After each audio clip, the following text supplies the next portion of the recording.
Mental Testing, Its History, Principles, and Applications in 1949, Exceptional Children in 1954, and the third edition of Developmental Psychology in 1959. But what about Goodenough's role as an early female psychologist? Actually, Goodenough would be frustrated that we even consider her as such.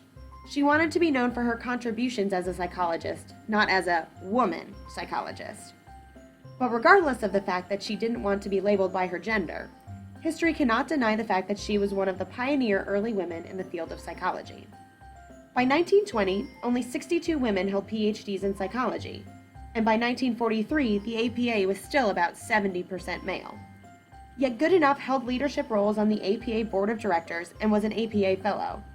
She was even voted into the 6th edition of American Men in Science by her male peers. In 1938, Goodenough also served as the president of the National Council of Women Psychologists, an ironic position considering that she hated being referred to by her gender. Florence Goodenough died on April 4, 1959, from a stroke. She was 72 years old. During her life, Goodenough published 10 texts and 26 research articles.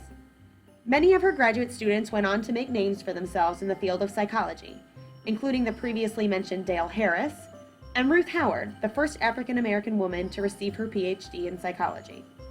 Her former students often described her as being extremely matter-of-fact, intolerant of laziness or subpar performance, and as very critical of her students' work, constantly pushing them to become better psychologists.